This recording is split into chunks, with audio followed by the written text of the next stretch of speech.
I was really surprised. I was really surprised when I sat down to start writing this. I thought I had in my mind, we're continuing our series, looking at the people in the Old Testament, and we're on Abraham. And I thought, I know Abraham. I've read Abraham a lot. I know all there is to know about Abraham. Could do mastermind on Abraham, and so I thought, well, I'll do Abraham, that'll be easy.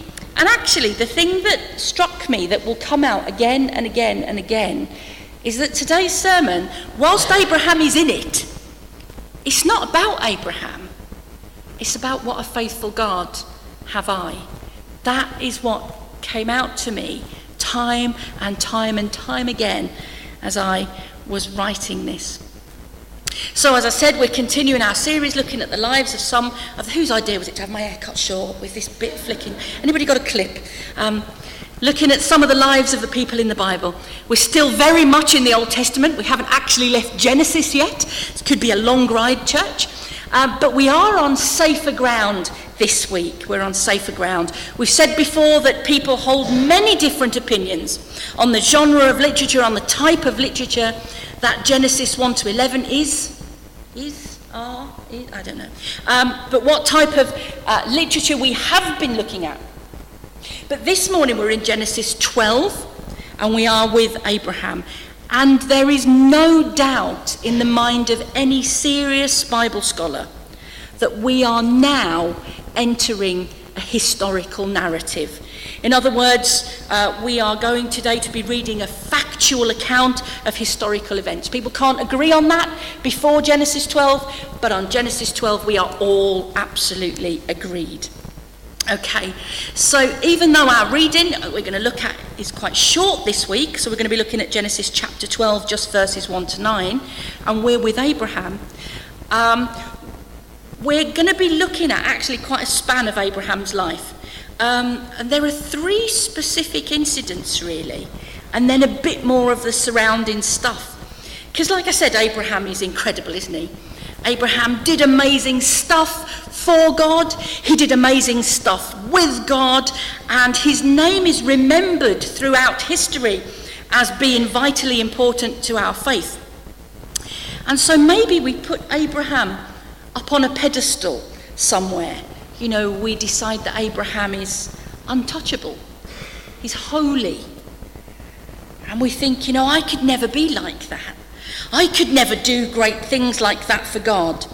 And so this morning we're going to look at a bit of a span of Abraham's life, because I want to look at how his relationship with God developed over time, what we can learn from his life and relationship with God. And so, because I couldn't read it all this morning, like last time, it was 4 chapters last week, wasn't it, that we would have had to have read. This week it's even longer. So can I encourage you during your own Bible study this week or during your own quiet time to read for yourself the life of Abraham. Don't just take my word for all of this stuff that I say from up here.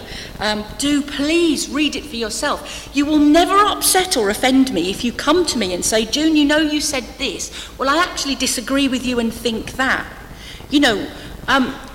Because actually it will thrill me that you have taken the time to go and read your Bible and to think about this stuff and process this stuff, and we can have a discussion about it. And you know what, if we come away saying, that's fantastic, but we'll have to agree to disagree, that's even better. Church, we need to be a people that learn how to disagree agreeably. There's not much of this stuff. We did the Apostles' Creed, didn't we? I'm off script now, can you tell? We did the Apostles' Creed, didn't we? And I said to you, these are my absolutes. This is the stuff that you will never get me to compromise on. We have one God, Father, Son, and Holy Spirit, and salvation is through Jesus, who is himself God. Yeah, that's the stuff you will not change my mind on. The rest of this stuff, let's have a discussion, church. Read it and come to me and say, what about this? What about that? I will be thrilled. In fact, I might buy you a lollipop. I'd be so happy. Because, steady, I know.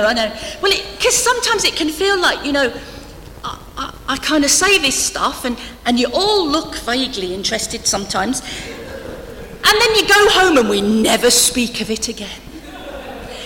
You know, it's quite difficult from where I'm standing sometimes. So we're in Genesis chapter 12. We're doing a bit of a whistle-stop tour of Abraham's life this morning, so please do hold on to your hats. Genesis 12, starting at chapter 1. There we go. The Lord had said to Abraham, "Go from your country, your people, and your father's household to the land I will show you. I will make you into a great nation, and I will bless you. I will make your name great, and you will be a blessing. I will bless those who bless you, and whoever curses you, I will curse. And all peoples on earth will be blessed through you." So Abraham went as the Lord had told him, and Lot went with him. Abraham was 75 years old when he set out from Haran. He took his wife Sarah, his nephew Lot, all the possessions they had accumulated and the people they had acquired in Haran, and they set out for the land of Canaan, and they arrived there. Abraham travelled through the land as far as the site of the great tree of Moreh at Shechem. At that time the Canaanites were in the land. The Lord appeared to Abraham and said, "To your offspring I will give this land." So Abraham built an altar there to the Lord who had appeared to him. From there he went on toward the hills east of Bethel and pitched his tent with Bethel on the west and Ai on the east. There he built an altar to the Lord and called on the name of the Lord. Then Abraham set out and continued towards the Negev.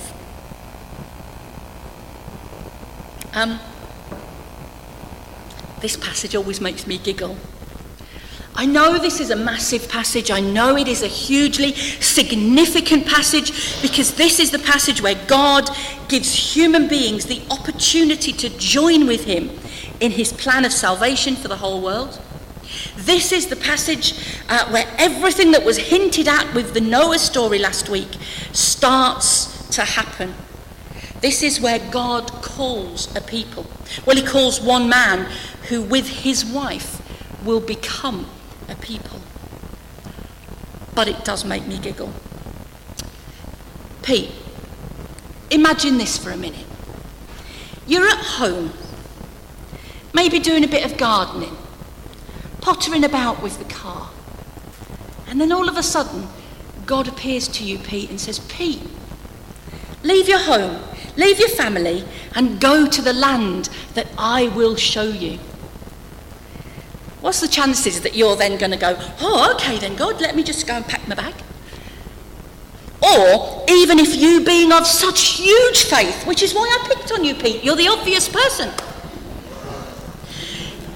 Even if you had such faith to go and pack your bags, imagine trying to convince Trish. You know, I can hear the conversation now. "Pack your bags, love, we're moving." Moving where, Pete? Not sure yet, Trish. Why are we moving, Pete? Because God told me, Trish. Doctor, think he's hearing voices again? We need to understand as well as this insane call of God into one person's life, we need to understand the culture that Abraham would have been living in. So Abraham had been living in this place called Ur. Dave told me the worst joke in the whole world ever. Abraham could never remember where he lived. If you asked him, he said Ur.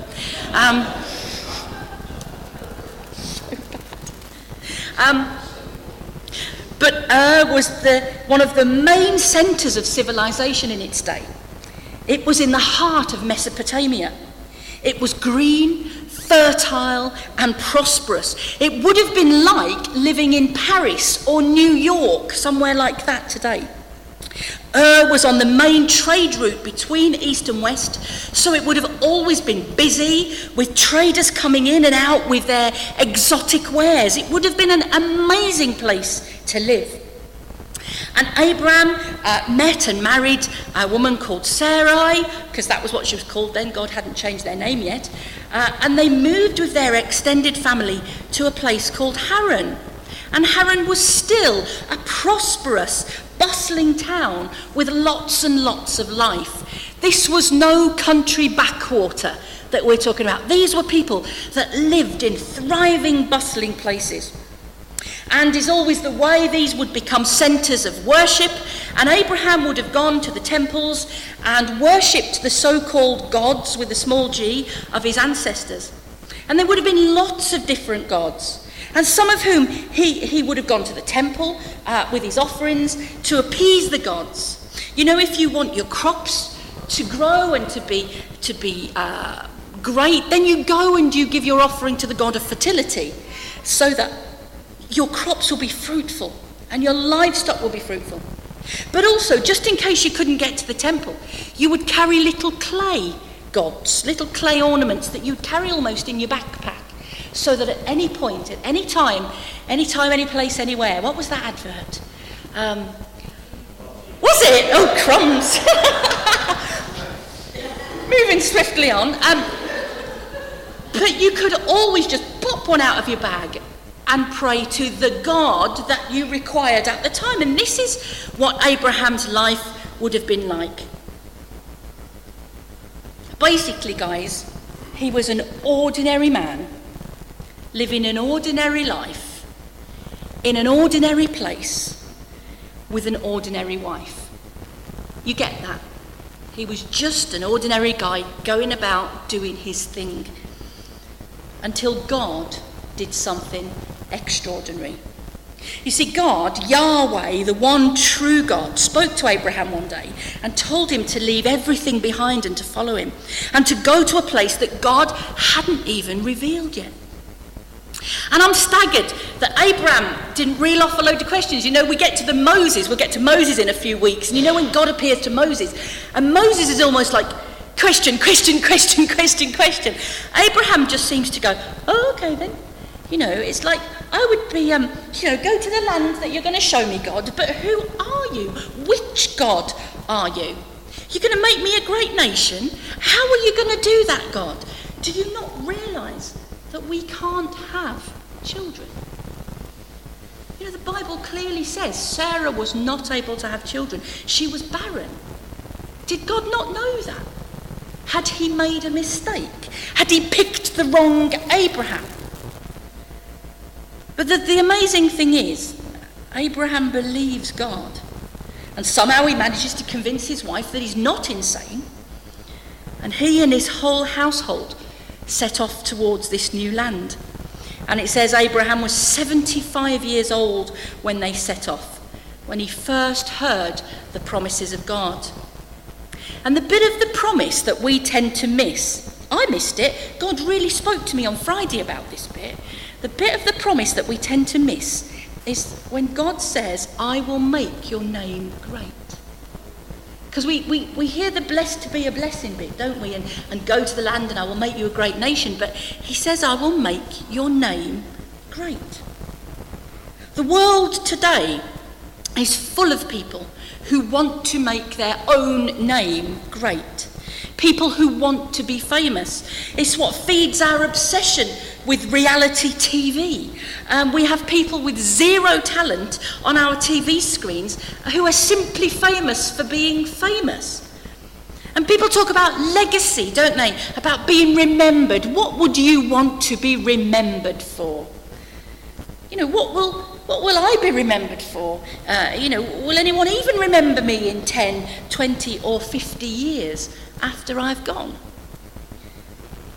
I was in the dwelling place on Friday when we heard the news that Theresa May had decided to step down as Prime Minister, or it had been decided for her. And Sue there was telling me that she'd been in the car driving to the dwelling place when the radio programme, you know, they do that thing, we interrupt this broadcast to bring you some breaking news. And she said that Theresa May basically gave a speech in front of 10 Downing Street, spelling out her legacy, saying she's been Prime Minister for 3 years, and she was listing all of the things that she and her party had done and had achieved. And she was kind of listing all the things she wanted to be remembered for. Not necessarily the things she will be remembered for, but what she wanted to be remembered for. Her legacy. She was hoping that she would be remembered as someone who made a difference.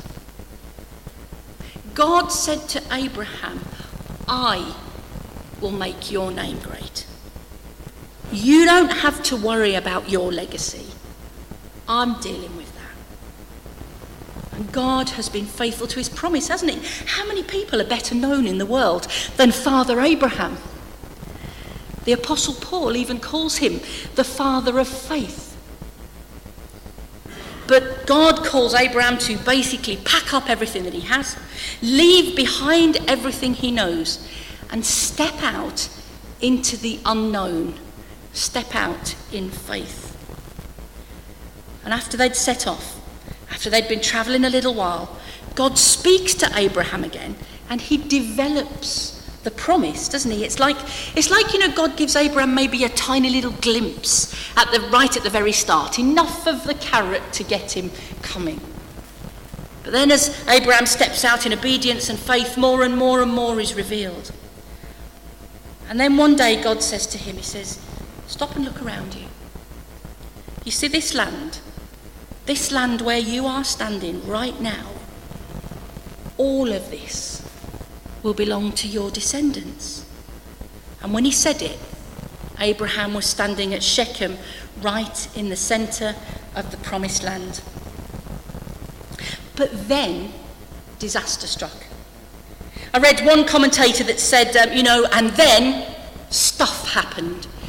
Stuff happens in our lives just like in our lives. We seem to be tootling along quite happily, following Jesus. Everything's going great guns, Lord, and then all of a sudden stuff happens. Maybe someone gets sick, or you lose your job, or, insert your own circumstances here. Stuff happens. Sometimes dreadful stuff happens. And the thing that happened to Abraham and Sarah was a famine. This green and fertile land dried up. Just think for a minute.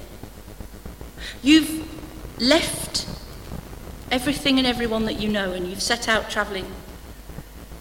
And then the land that God promises to you, that says will be your inheritance, this will be yours, all of a sudden dries up, turns into a desert, is a death trap rather than something that gives life.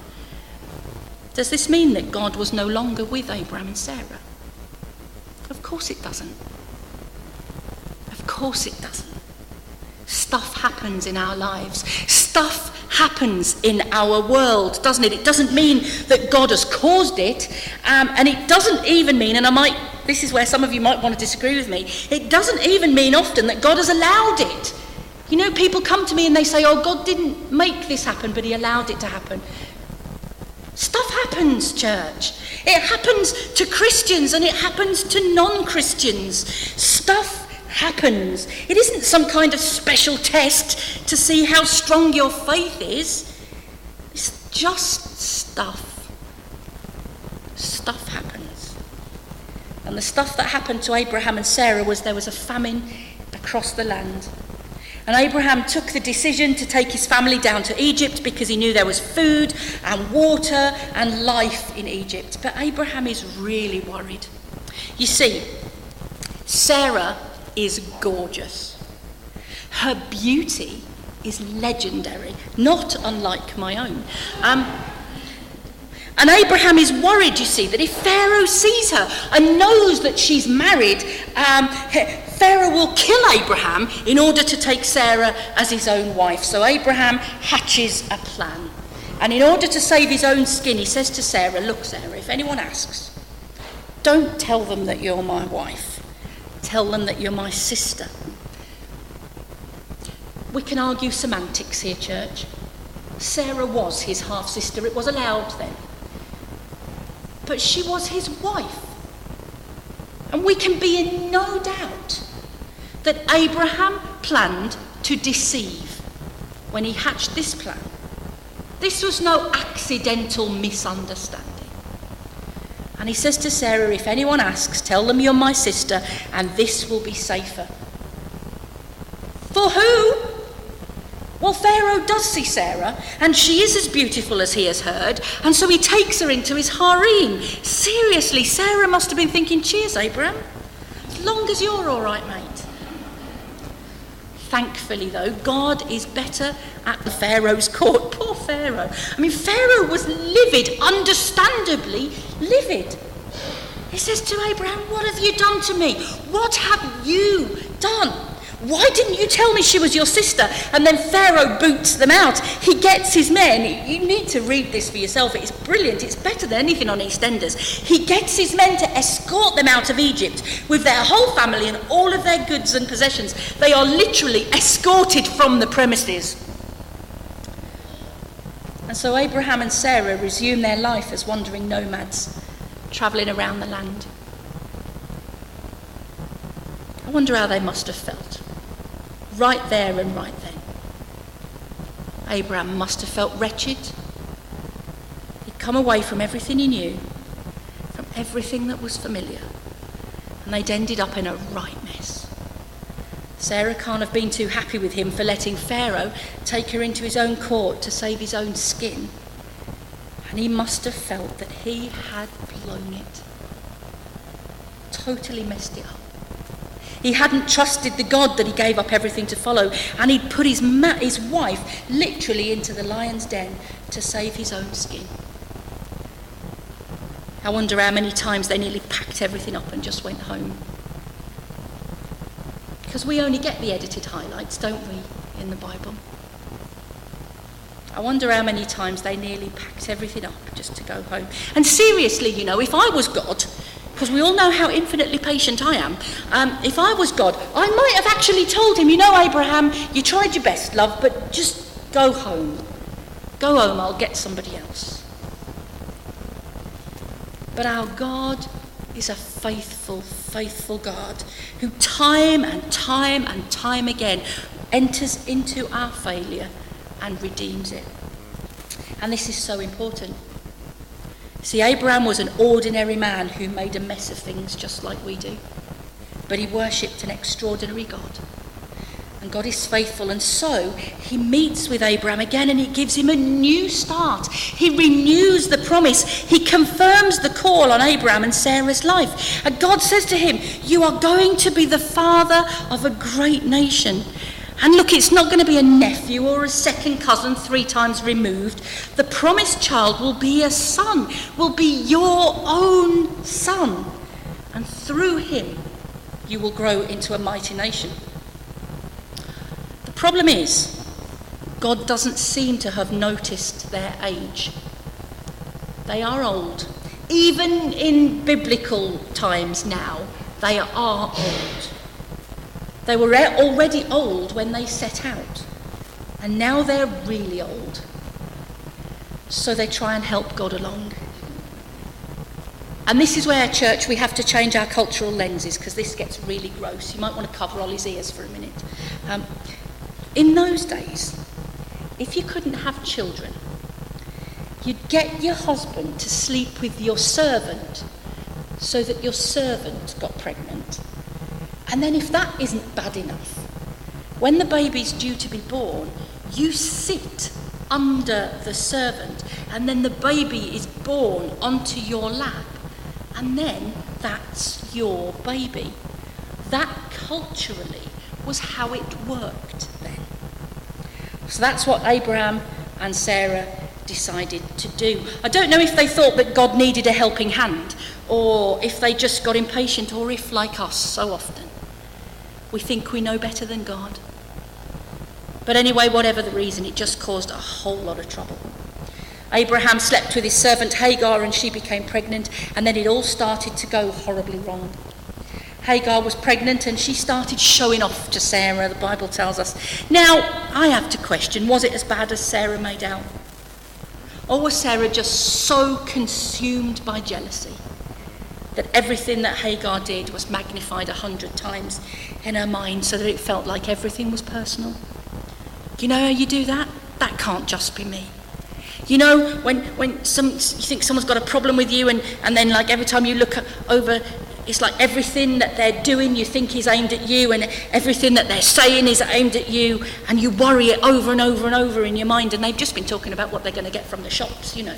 But for you, everything just becomes so personal. But the result is that Sarah got so resentful of Hagar that she was horrible to her. She was so horrible that Hagar ran away. Just think about that for a minute. Hagar is a pregnant slave. She has no money, nowhere to go, no family to take care of her. She was running away to die. Life with Abraham and Sarah was so bad, so utterly unbearable, that she ran away to die. And it was while she stopped at a spring to just have a drink of water that an angel of God spoke to her. And I wonder if Hagar wished the angel had just not bothered, because the angel told her to go back. And not just to go back, but to submit to Sarah and Abraham. In other words, the angel said, go back and live well. Behave well. Be the best you that you can be. Don't worry about what anybody else is doing. You just do you. How challenging is that? How many times when we're facing trouble or difficult situations at home or at work or wherever, and we cry out to God to change it or to get us out or to get them back. And God says, stay in that situation and live well. Don't fight. Don't run away. Stay. Don't mishear me. If you are in any kind of abusive relationship, this is not advice to you. Okay? If you are in any way in an abusive relationship, no one should counsel you to go back and stay and take a beating or take whatever is going on.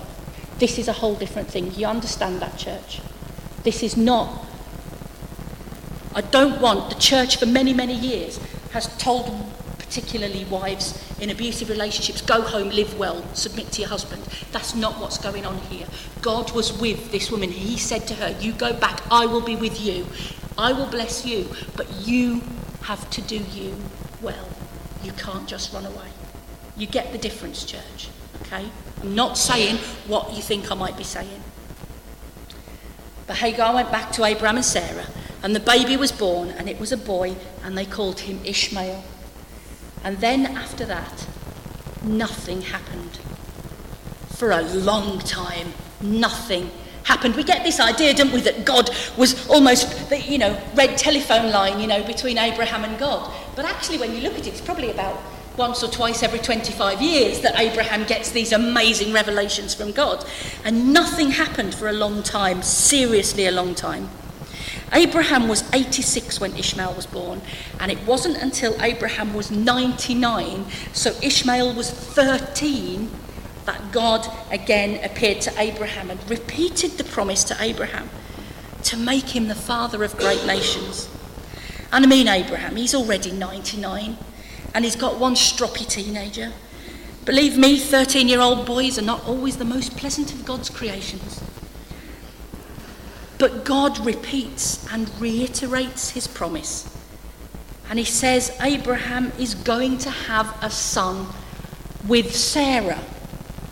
And she's 90 by now. And Abraham says, look, God, how is this going to happen? We are really too old. Can't you just bless Ishmael? Do we really have to go through all this again? And God agrees, because God is a faithful God and an amazing God and a wonderful God who doesn't shout at us for our messes, but comes in and redeems our messes. And so Abraham agrees to bless Ishmael because of who God is and because of how amazing our God is. But he says that his promise, his original promise to Abraham and Sarah, still stands, and they will have a son, and through him will be born a mighty nation, God's own people, who will bless the whole world. God repeats his promise to make Abraham the father of a great nation, not because of who Abraham is, but because of who God is. Abraham has, in turns, trusted God, not trusted God, made a complete mess of it, tried to take matters into his own hands, and caused a complete mess. And yet God is a faithful God. God is a forgiving God. God is a loving God. And God has a purpose and a plan to save the whole of humanity. And no one is big enough to derail the plans and the purposes of God. So God repeats his promise to Abraham and Sarah that they'll have a son, and God's going to be with their son, and through him will be born a mighty nation of God. Well, Sarah hears this promise, and she laughs out loud. Such is the ridiculousness, the absurdity of what God is saying. But our God is a God of the impossible. Our God keeps promises that he's made. He is a God of miracles, for whom nothing is impossible. And so when Abraham was 100 and Sarah was 90, God gave them a son, and they called him Isaac. To these ordinary people who sometimes had faith and who sometimes doubted, who sometimes did amazing things and who sometimes messed everything up, God gave them a son, the promised son, Isaac. And we'll look at Isaac next time. I said earlier, the thing that struck me again and again and again and again as I worked through these passages this week. I'd always read these chapters about being about Abraham, but actually they're about God. They're about God's faithfulness, about God's plans and purposes for human beings. And what blows me away is that God chose an imperfect, ordinary man, but a man who listened, a man who heard God's voice and believed, a man who heard God's call and obeyed. And because of that, he became the father of the whole Jewish nation, the Hebrew people from whom Jesus, the Saviour of the world, was born. Because of Abraham's obedience to God's call, we have Jesus. Hebrews 11, our roll call of faith, says this. This actually makes me roll about with laughter. It says in verse 8, by faith Abraham, when called to a place he would later receive as his inheritance, obeyed and went, even though he did not know where he was going. By faith he made his home in the promised land, like a stranger in a foreign country. He lived in tents, as did Isaac and Jacob, who were heirs with him of the same promise. For he was looking forward to the city with foundations, whose architect and builder is God.